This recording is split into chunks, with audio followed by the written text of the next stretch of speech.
from Knights Around a Table, and I'd like to teach you how to play Black Angel solo. If you don't already know how to play Black Angel, make sure to watch my How to Play Black Angel video. Otherwise, absolutely none of this will make sense. Let's go. Solo mode. You can play Black Angel by yourself by squaring off against an artificial intelligence called Hal, named, of course, for the dad from Malcolm in the Middle, who also cooks meth. Set up the game as usual with 4 dice per color in the depots, 5 strips in outer space, and 12 fewer Ravager cards. Pick a color for Hal and place one of Hal's robots in each of the dice depots, and the rest of them in the break room.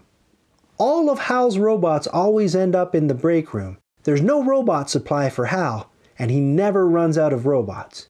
Hal doesn't get any starting resources, debris cubes, or ships, or starting tactiles, or a starting hand, or a player board, or a player guide, or the benefit that potentially comes with it.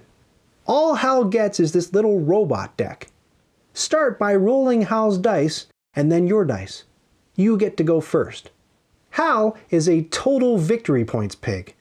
Anytime Hal gets something of value, it converts immediately into points, using the chart on the back of his cards. After you play your turn, look at how many dice Hal has. If he's got no dice left, you advance the Black Angel like you would in Sequence B. And if any of Hal's cards pop off, he gets 3 victory points, even if they weren't pop-off cards with those red chevrons on them. If Hal still has dice when it's his turn, then instead you flip over Hal's next card. If you did Sequence A on your turn, you look at the Sequence A half of Hal's card. If you did Sequence B, look at the other half of Hal's card. If there's a die matching the color on the half of the card you're looking at, whether it's your die or it's Hal's, you perform an action for Hal using a die in that color. Hal always goes for the die with the most pips on it, so in this situation he'd use your yellow 3-pip die instead of his own yellow 1-pip die, and you'd get a resource as compensation. Hal can't touch your die if it's in your locker. If instead neither you nor Hal have any dice in that color, you try to perform Hal's action with the die matching the color on the other half of the card. And if nobody has dice in either of those colors, you return a die of the remaining color and give Hal 3 points. Note that the die you return to its depot at this point could be your die. If Hal doesn't have any dice of his own, you perform Sequence B on his behalf. Roll Hal's dice and advance the Black Angel as usual. Anytime one of Hal's cards pop off, regardless of whether it's an activation card with a 1, 2, 3 on it, or a neutralization mission with red chevrons, Hal gets 3 points. His popped off robots go back to the break room, and the cards go to their respective discard piles.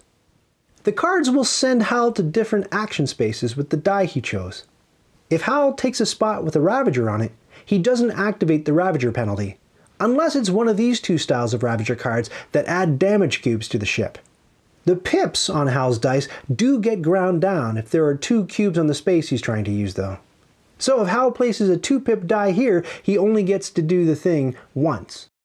If Hal's action looks like this, you use all the pips on his die to buy tech tiles. If he can afford it, he'll buy a black advanced tech tile first. If the card shows this symbol, he only gets to buy regular tech tiles. Hal always shops for the tiles closest to the end of the line. If he gets a black tech tile, close the gap and fill up the row as usual. Any regular tech tile Hal buys gets him 2 points, and any black tech tile he buys gets him 4 points. If Hal doesn't have enough pips to buy 1 or more tech tiles, he just gets 3 points instead by default, because that's fair. If Hal wants to remove damage cubes, you place Hal's die and remove as many cubes as he has pips, going either clockwise from space 1 to space 6, or counterclockwise from space 6 to space 1 around the ship as the card indicates. Remember, the back of the card says that Hal gets 2 points per cube he gobbles up. He won't remove any damage cubes from dice unless the whole ship is damage-free. Again, if Hal's die is a 0, or his pip count gets knocked down to 0 by damage cubes on the space, or if there aren't any cubes for him to remove, Hal just gets 3 points. If Hal wants to destroy some Ravagers, it works the same as repairing damage. Going clockwise from space 1 or counterclockwise from space 6, Hal uses his pips to remove Ravager cards from the board. he'll always destroy as many Ravagers as he possibly can. So if he has a 3-pip die, he'll skip over the spaces with 1 or 2 Ravagers on them and spend his pips on this space with 3 Ravagers. Each Ravager Hal murders gets him 2 points. If Hal wants to command a ship, you ignore the pips on Hal's chosen die entirely. Hal doesn't actually use robots and ships to put cards on hexes. Instead, just draw a mission card in the matching color. If it's a pop-off card with the red chevrons, put the card on a hex matching its color on the rearmost strip of outer space. If there's no room there, put it on a matching hex on the next strip up, and so on. If instead it's an activation mission, work from the frontmost strip on back until you find the right place to stick it. If there are multiple choices of where to put the card on a single strip, put it on the hex with the little comet symbol on it. If Hal's card goes on a hex with a comet, he gets 3 bonus points. So make sure you cover those comet hexes before he does. Once Hal's card goes up, put one of his robots on the card and give him the reward. Count up the adjacent Ravager icons and add Ravagers to the ship and technology tiles to the shopping track as usual.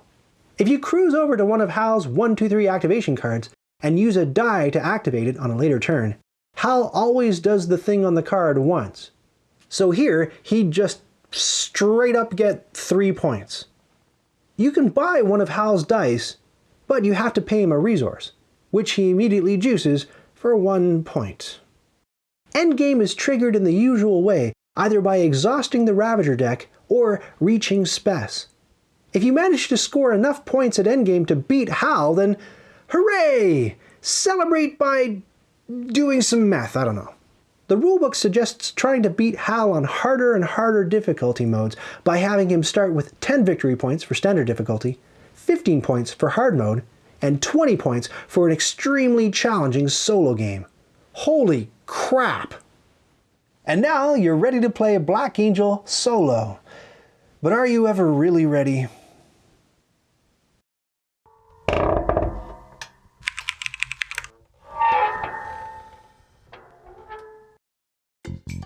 Did you just watch that whole thing? Oh, hey, to 100% this video, click the badge to subscribe and then click the bell to get notifications when I've got new stuff.